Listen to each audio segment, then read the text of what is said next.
The ocean can be a cruel mistress, with many drowning in her darkness.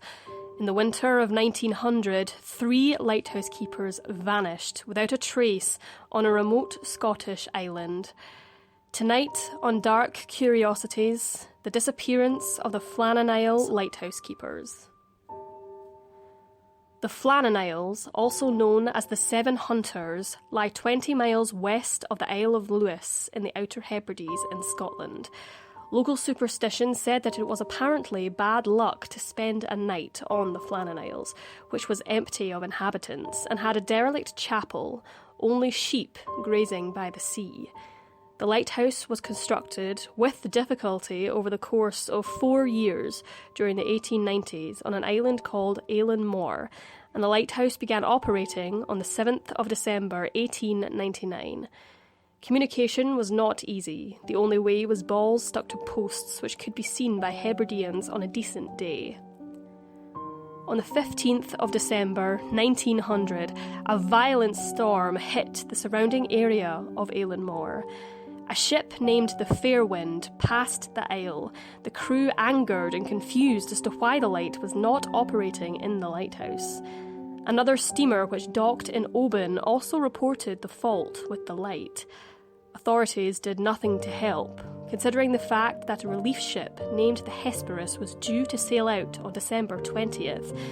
The Hesperus never visited the isle that day due to bad weather and eventually arrived on the 26th of December with fresh food supplies and Joseph Moore, who was due to relieve one of the keepers of his duties.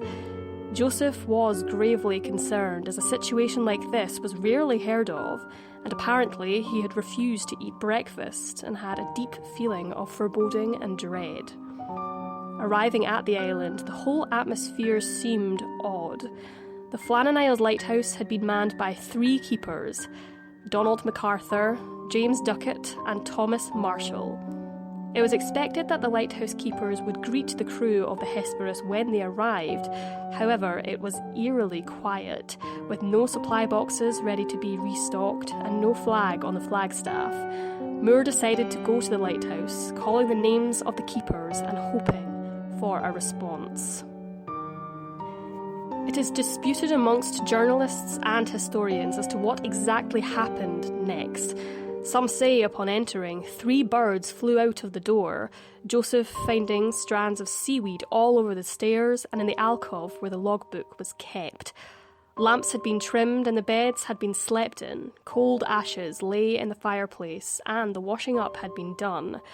Rumours often said a chair had been overturned in the kitchen and all of the clocks had ceased to tick. The facts, however, are that 2 of the 3 oilskins were missing, indicating that one of the men had left without it. It was identified as having belonged to Donald MacArthur. Having all 3 men leave the lighthouse unattended seemed awfully strange, and it actually went against the rules set by the Northern Lighthouse Board. The island itself was also investigated, and at the West Landing, iron railing was found to have been bent completely out of shape, and an iron railway beside a path was pulled from the concrete. Investigators concluded that a storm was the cause of the damage. It was believed at the time that the lighthouse keepers had suffered a terrible accident. Most interestingly, however, was the entries in the logbook. Thomas Marshall had stated, December 12th, gale north by northwest, sea lashed to fury, never seen such a storm, waves very high, tearing at lighthouse, everything ship-shape, James Duckett irritable. Later that day, another entry said, storm still raging, wind steady, storm-bound, cannot go out, ship passing sounding foghorn, could see lights of cabins, Duckett quiet, Donald MacArthur crying. MacArthur's reaction seemed completely out of character, having been a veteran at keeping and was known for being a rough sea dog. The log entries continued, becoming more odd with each day. December 13th, storm continued through night, wind shifted west by north, Duckett quiet, MacArthur praying. Later, noon, grey daylight, me, Duckett and MacArthur prayed. On December 14th, no log entry was made. The final entry was made on a slate, which was normal protocol so that they could record the entry later. It said, December 15th, 1 p.m, storm ended, sea calm. God is over all. Therefore, it is assumed that the lighthouse keepers went missing between the final log entry and when ships first noticed that the light was not in operation.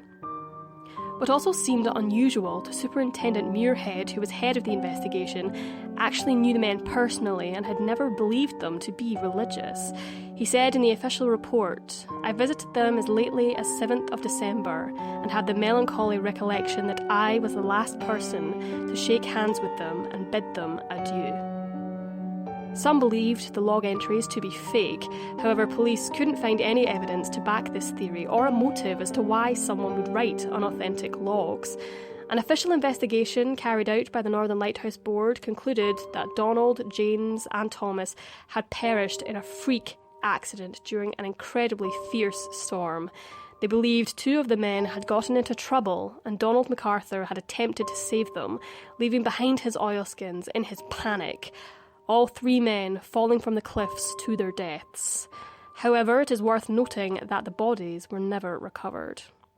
Of course, theories about what happened included stories of aliens and sea monsters, and an intriguing report suggesting that there had been an apparent sighting of a longboat filled with ghosts sailing to the island on the night the light went dark. The mystery of the missing Flannan Isles lighthouse keepers has inspired poems, songs, stories, and even an opera. The sea once again claiming lives for herself. Since 1971, the Flannan Isles have sat in silence, the lighthouse now automated and no longer occupied, only echoes of the past remaining.